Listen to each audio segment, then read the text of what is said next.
After a few glasses of whiskey, our protagonist was asked to give his opinion on the attractiveness of various female colleagues. He gave them a thumbs up or down. There was no obvious lesbian in the office, but there were flirts with attractive women. There were several disagreements, but everyone agreed on one thing. Young Susan, the new girl in production, was very attractive, but no one present thought she would cheat on her husband. The ring on her finger, the gold cross on her neck, and her simple clothes made it clear she wasn't interested in men. Our main character was a famous playboy among his friends. Women found him interesting, and his colleagues found his exploits both fascinating to retell and annoying. And it was all too easy for him. The description of the Saturday night club on Mondays was in stark contrast to their own marital monotony, or even worse, their failures and rejections.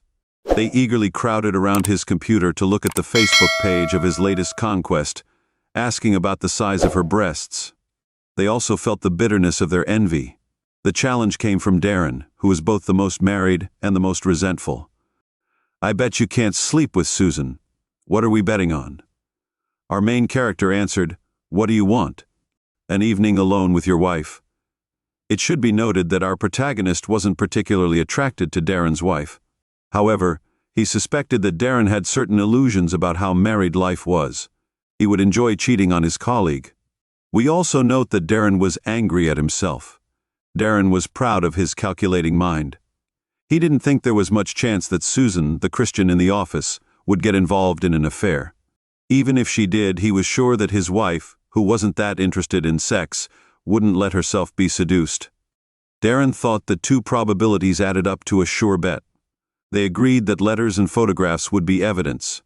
They shook hands and invited their colleagues to be witnesses. Whiskey brought out the usually hidden ancient need to rise above another person, so the bet was made, the die was cast, the future was planned. Meanwhile, Susan sat alone on the couch in her tidy home, watching a series on Netflix and playing a game on her iPad. Her husband was an accountant, although he always introduced himself as an accountant economist.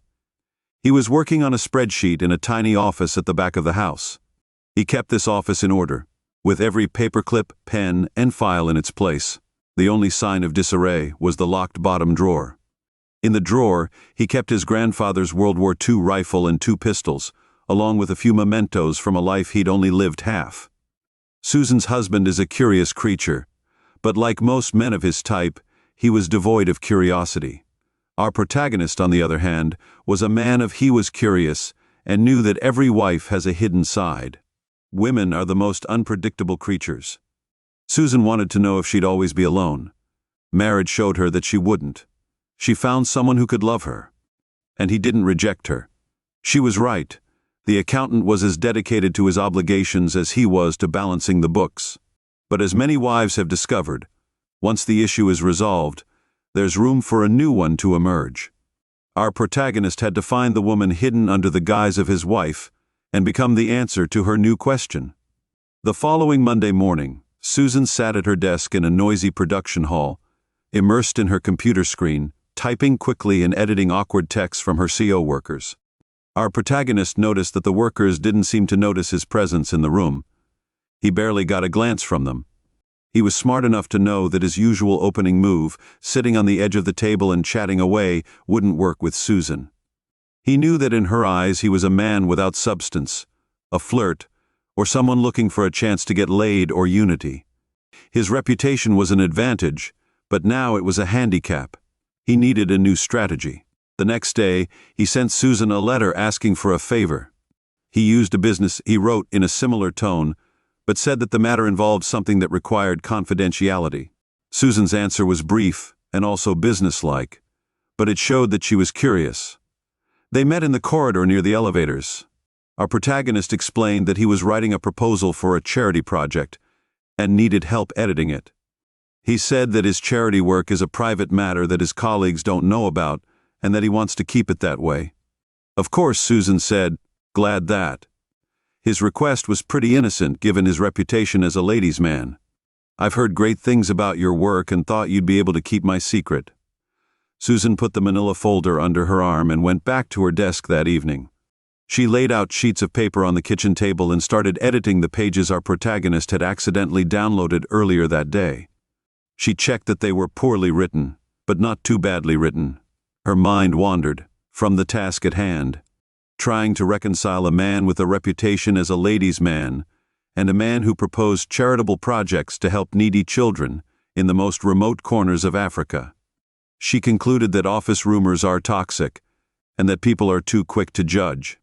She shared her new knowledge with her husband, who agreed before returning to his long story. However, something was bothering her, something she couldn't fully comprehend. Was he just a ladies' man? She was a woman, and yet she didn't notice any interest from him other than her editing skills. She suddenly remembered when she used to look at beautiful girls with envy. She remembered her teenage nights when she cried, tormented by her flat breasts. But this soon gave way to a more romantic quest to find love. She wanted a less dirty solution to the problem of her self-esteem. If she wasn't the girl who gets taken, she'll be the girl who finds love.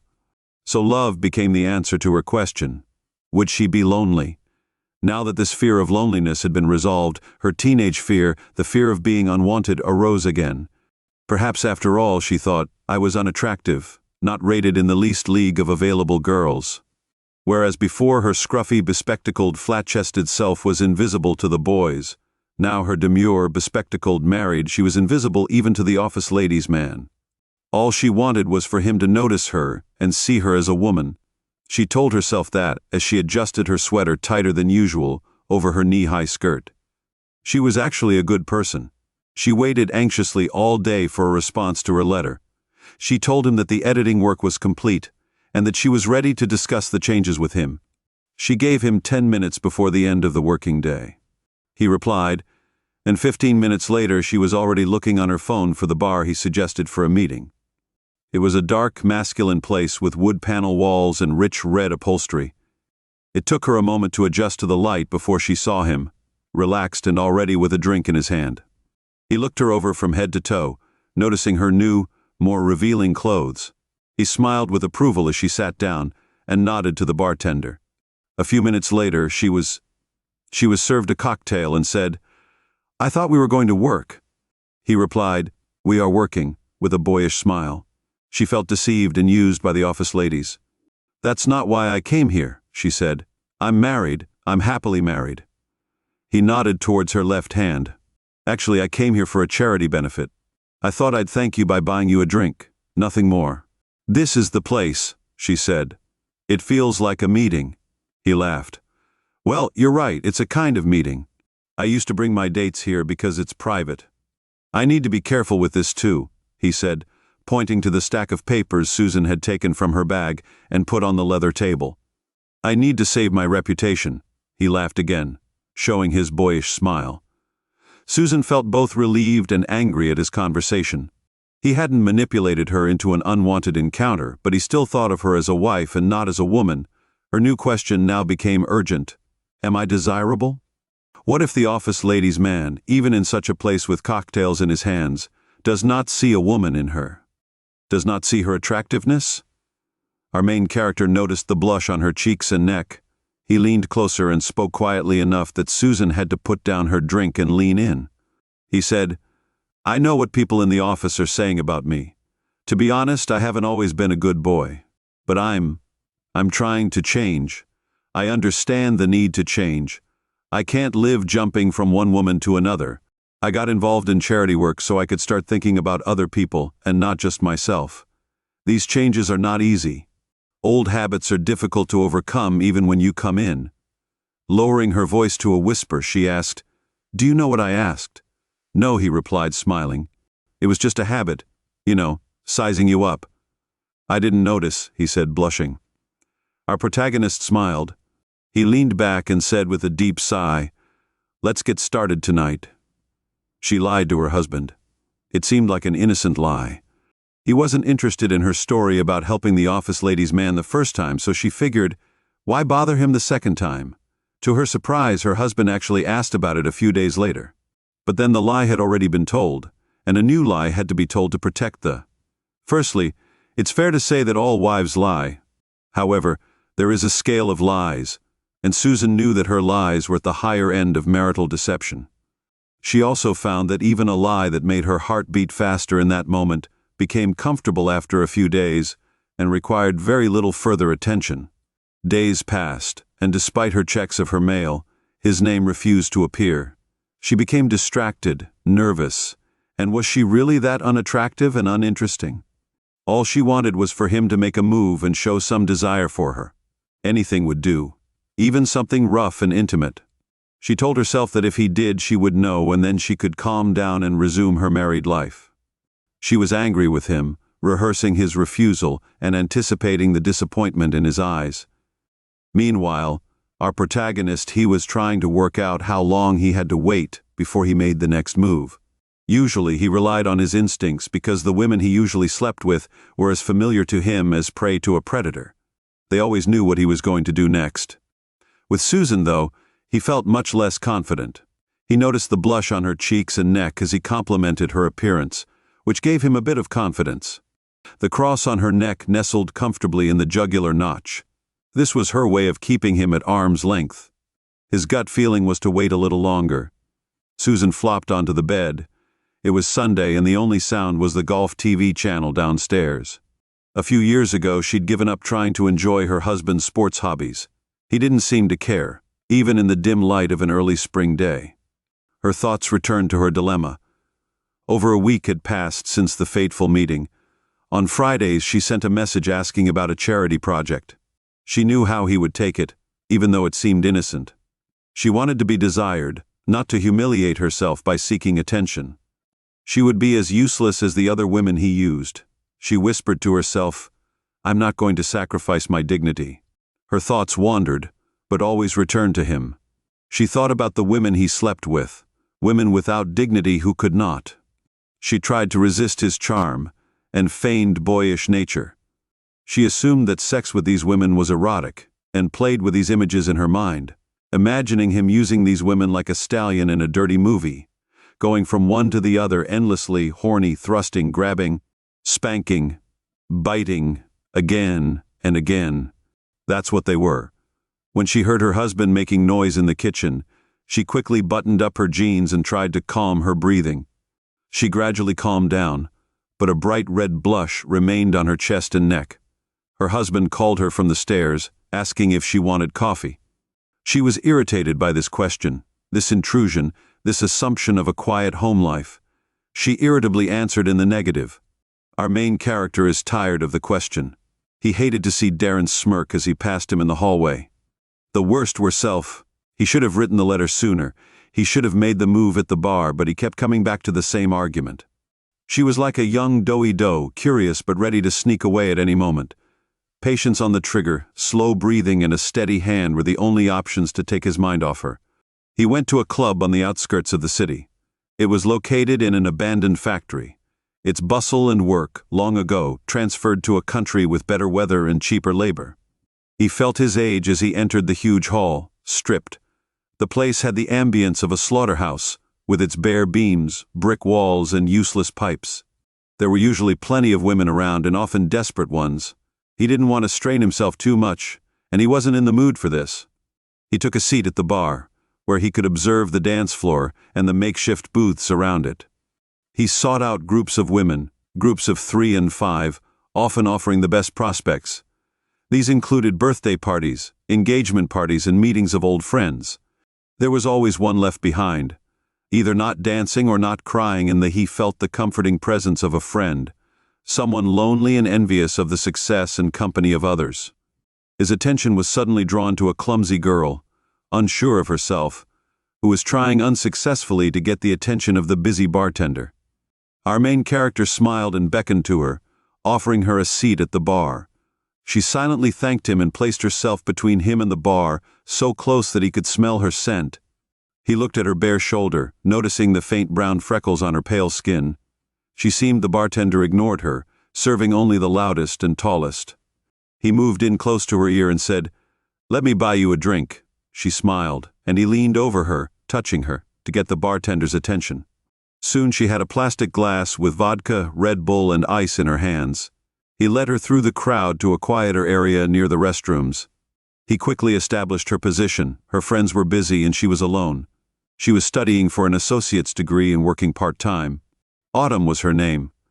She leaned against the wall as she told her story, her smile less intense, her gray-green eyes clouded from the alcohol she had drunk. He freed her from the awkwardness of loneliness and the shame of being an unattached, lonely woman. The blaring music began to irritate him. He wasn't interested enough to maintain a feigned interest in Autumn's conversation. He pulled the trigger.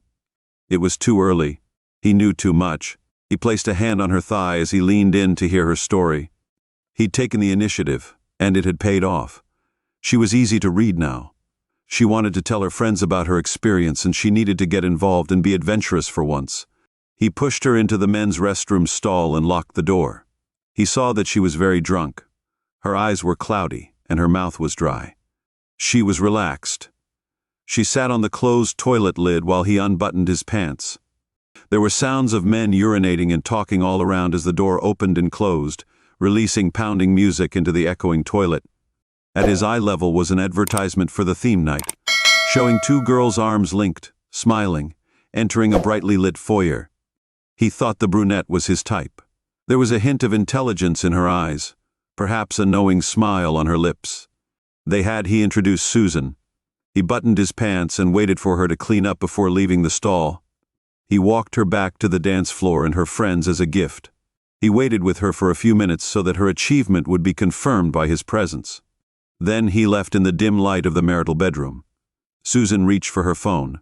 Her husband lay motionless next to her, making his usual quiet snoring. This became her new habit. She checked her email first. Her heart was ready to be disappointed, but his name was in bold at the top of the list of mundane work and family letters. She noticed that the letter was sent in the early hours of the morning. She could see the first few words, "Dear Susan, I would like." She looked at the unopened letter and wondered what he wanted. Did he want her? Did you want her? She wondered about his desires and whether she could satisfy them. The husband who was just a lump in the bed. He was still asleep, irritating her by returning to reality. She carefully got out of bed, trying not to wake him. She quietly closed the bedroom door and crept into the second bathroom.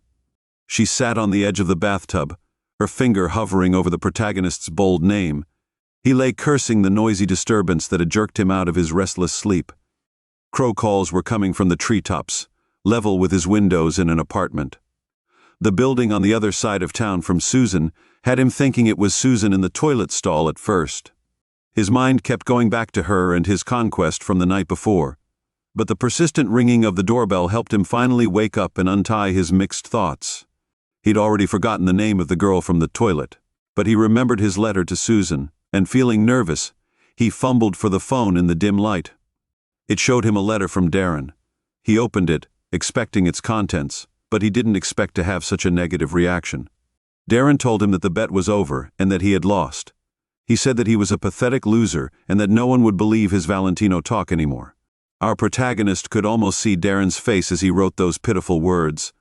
Normally he wouldn't have noticed, seeing it as further evidence of Darren's petty evil nature. However, he had never felt like this before. It was as if he was being watched.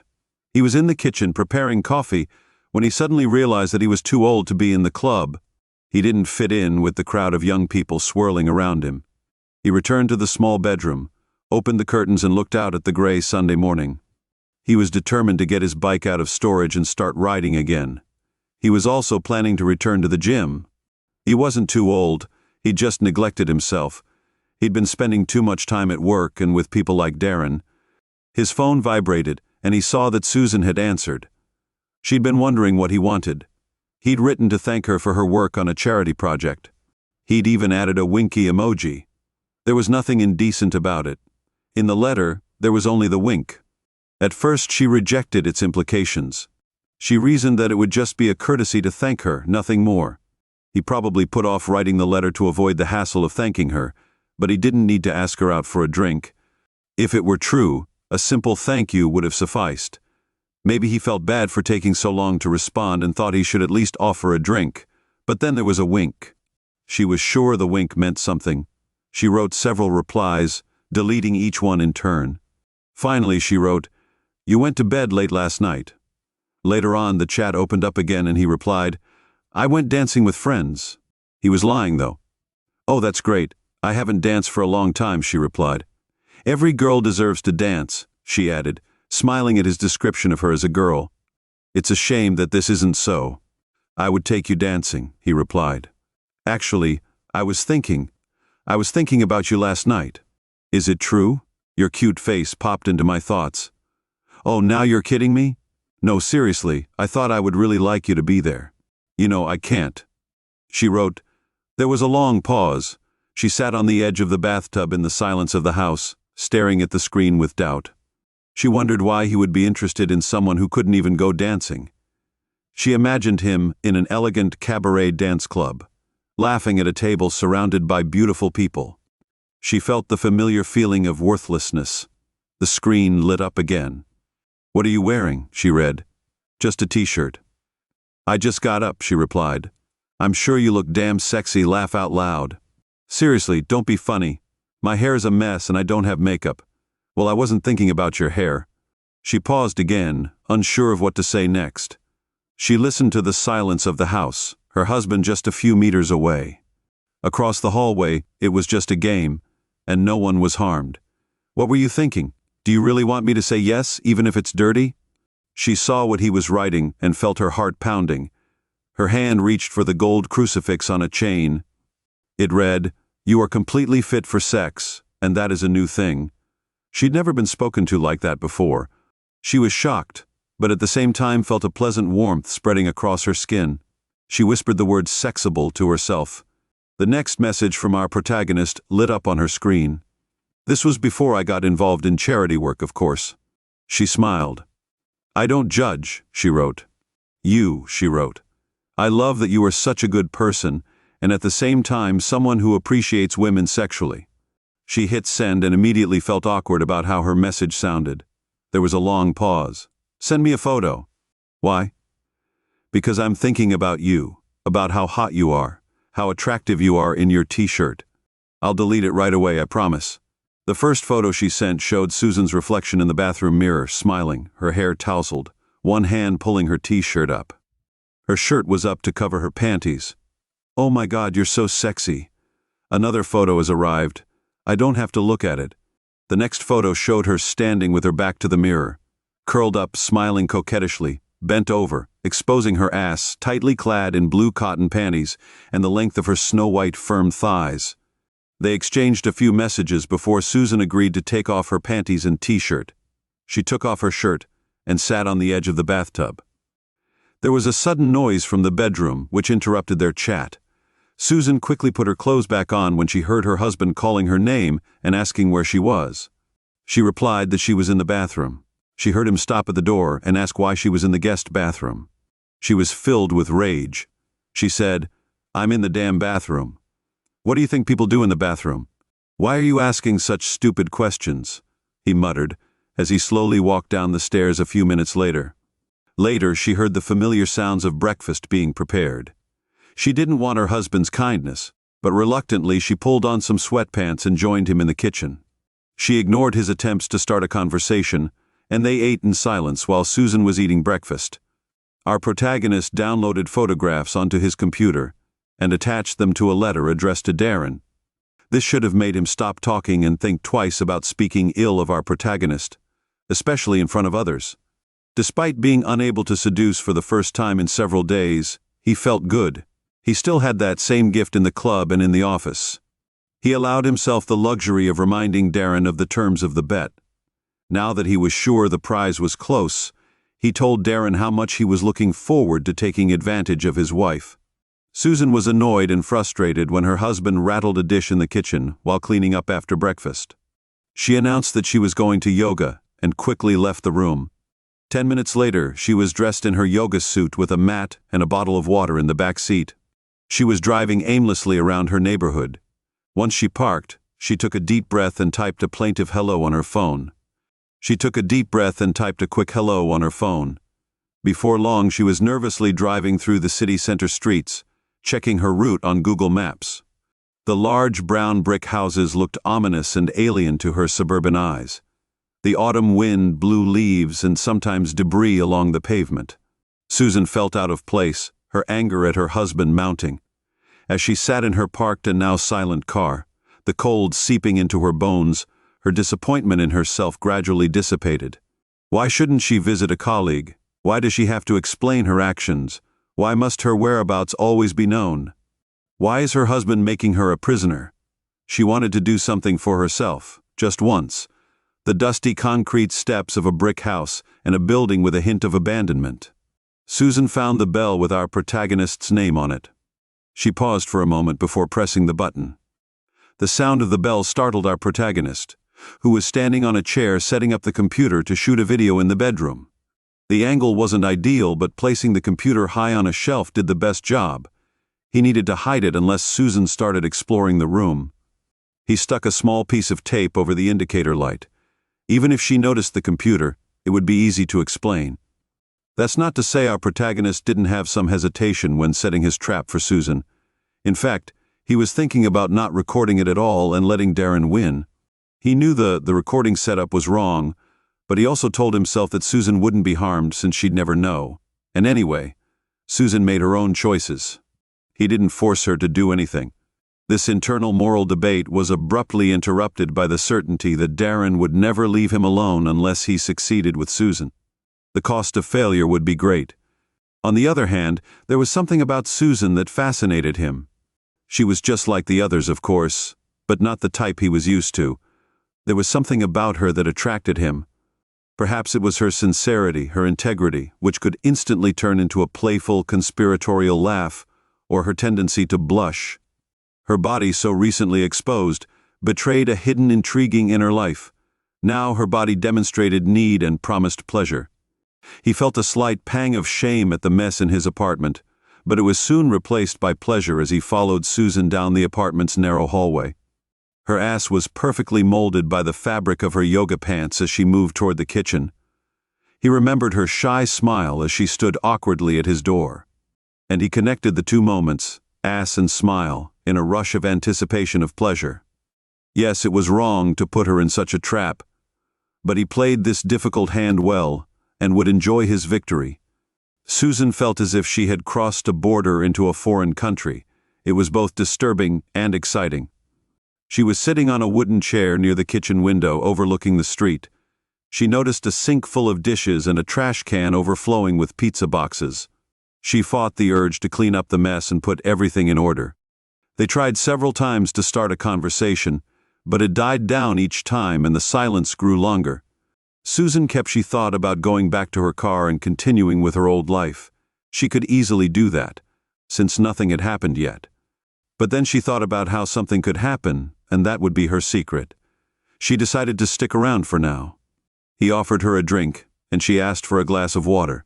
He led her into the living room and told her she'd be more comfortable there. She felt at ease and looked at his bookshelf, which was full of novels. She moved closer to read the titles.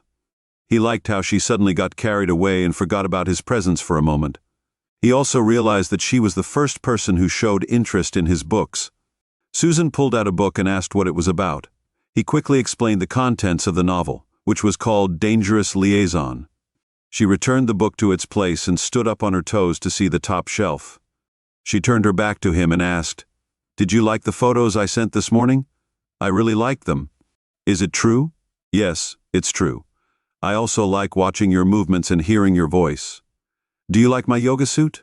He is perfect. You are perfect." I know she whispered his name and looked into his eyes, saying, "I want you to have sex with me. I want you to do everything you do with them. Make it dirty." He smiled and pointed her towards the bedroom. "Wait for me there while I get the drinks ready." That evening, Darren sat alone on his couch, empty Bud Light cans littering the table in front of him. The Patriots game was slowly approaching its inevitable conclusion. His wife was chatting on the phone with her sister in the kitchen. A letter appeared on his phone. The email had an attachment, and the subject line read, "Now you bastard, I'll take care of your wife soon." Darren pressed play and a video appeared on his screen. He fast-forwarded until he saw Susan enter the room. She undressed, took off her tight yoga suit, and fell face down on the bed. He watched them have sex. Our protagonist received Darren's reply to his letter while sitting at the kitchen table and listening to the autumn rain dripping. He had no interest in getting with Darren's wife, but he was set on winning the money. He figured he could just ask her out via text. The summer before, at a barbecue at Darren's house, he saw her sitting on a lawn chair chatting with a neighbor. Her short, tight denim skirt was lifted just enough to show off her inner thighs. He realized he was caught, and his lustful gaze was noticed by Darren's wife. He quickly found her phone number and sent a text message to Ed. Darren's revenge was swift after his wife mentioned she was having a hen party on Wednesday, and he didn't have to wait for her. It took Google a split second to find and display Susan's husband's work email address. It took longer to load the large video file, but soon a sent message appeared. He leaned back, waiting for the sweet feeling of revenge to soothe the throbbing vein in his neck. Instead, his anger found a new target: his wife. It was like Susan all over again. Nobody could humiliate Darren and get away with it. He felt like destroying everything rather than living with this feeling of complete humiliation. He'd reached a point where he couldn't see or imagine the consequences of his actions, as he rummaged through the garage in search of a suitable tool. Our main character stepped out of the shower and took a moment to evaluate himself in the bathroom mirror. He thought he looked pretty good. As he dried himself with a towel, he felt the excitement of his day's conquest. His phone vibrated, signaling a message. It was from Susan. It simply read, "What have you done?" It took a minute to fully understand the scale of the disaster. Darren revealed his betrayal. The accountant was on the way. Our protagonist's address was deduced from the crying Susan. He has a gun. That was the last message our protagonist received before he took up position behind the unlocked front door, baseball bat in hand.